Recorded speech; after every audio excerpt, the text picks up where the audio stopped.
হাবিৰ ৰজা সিংহই শিয়াল এটাক ক'লে যে মোৰ কাৰণে খাদ্য বিচাৰি আন, নহ'লে মই তোক খাম। সিংহৰ কথা মতে শিয়াল খাদ্য বিচাৰি গ'ল আৰু এটা গাধ লগ পালে।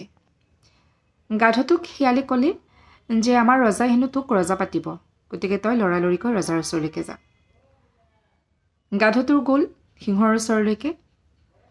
গাধটোক দেখা মাত্ৰেই সিংহটোৱে চোচা ল'লে গাধটোক খাবলৈ। এইবাৰ যেনিবা গাধটো কেনেবাকৈ পলাল আৰু আহি শিয়ালক ক'লে যে তইতো মোক মিছা কৈছ, সিংহটোৱে মোক খাবহে বিচাৰিছিল। তেতিয়া শিয়ালে ক'লে যে তোৰ যে কাণ দুখন যে তোৰ থিয় হৈ থাকে, গতিকে ৰজাই হেনো তাত ৰাজমুকুট পিন্ধাব নোৱাৰিব। গতিকে তই এটা কাম কৰ, তোৰ কাণ দুখন কাট আৰু তই সিংহৰ ওচৰলৈকে যা। গাধটোৱে কাণ দুখন কাটিলে আৰু সিংহৰ ওচৰলৈকে গ'ল। এইবাৰ আকৌ সিংহটোৱে তাক আক্ৰমণ কৰিবলৈ চোচা দিলে আৰু এইবাৰো যেনিবা কেনেবাকৈ পলাল গাধটো। আহি আকৌ ক'লে শিয়ালক যে মোকতো খাব বিচাৰিছিলে সিংহটোৱে। কৈছে তোৰ যে এই নেজডাল, তোৰ এই নেজডালৰ কাৰণে, তোৰ নেজডালত ধৰিছিল নহয়, নেজডালত চোচৰা খাইহে তই দৌৰিলি। গতিকে এটা কাম কৰ, তই নেজডাল কাট।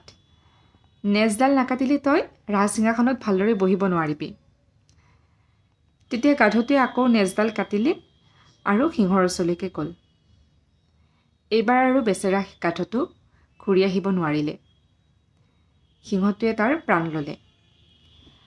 শিয়াল আহিল সিংহৰ ওচৰলৈকে।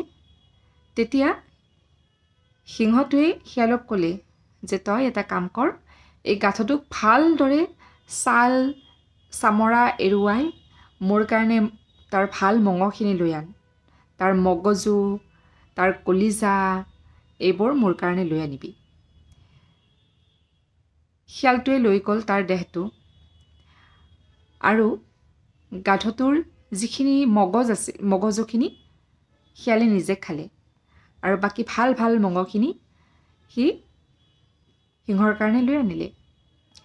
যেতিয়া সিংহটোৱে গাধটোৰ মগজুখিনি দেখা নাপালে, তেতিয়া সিংহটো গৰজি উঠিল আৰু গৰজি উঠি ক'লে যে তাৰ মগজুখিনি কি কৰিলি? তাৰ মগজুখিনিহে মই খুব ভাল পাওঁ, মগজুখিনি খাই পিনে। তেতিয়া শিয়ালটোৱে ক'লে যে আচলতে এই গাধটোৰ মগজু নাই। যদি মগজু থাকিলেহেঁতেন তেতিয়াহ'লে দুবাৰ সি তেনেকৈ ঘূৰি যোৱাৰ পিছতো ৩ নম্বৰ বাৰ সি আকৌ আপোনাৰ ওচৰলৈকে নাহিলেহেঁতেন মহাৰাজ। তেতিয়া সিংহটোৱে ক'লে আচলতে তই ঠিকেই কৈছ, তাৰ মগজু নাই কাৰণে সি বাৰে বাৰে পলাই সাৰিব পৰাৰ পাছতো সি ৩ নম্বৰ বাৰ মোৰ ওচৰলৈকে আহিছে। গতিকে এই সাধুটোৰ পৰা আমি শিকিব লগা কথা হৈছে যে কাৰোবাৰ মিঠা কথাত আমি ভুল কেতিয়াও যাব নালাগে। আচলতে সেই কথাৰ আঁৰত কেনেধৰণৰ অভিসন্ধি সোমাই থাকিব পাৰে, সকলো কথা চালি জাৰি চাইহে আমি কোনো ধৰণৰ সিদ্ধান্তত উপনীত হ'ব লাগে।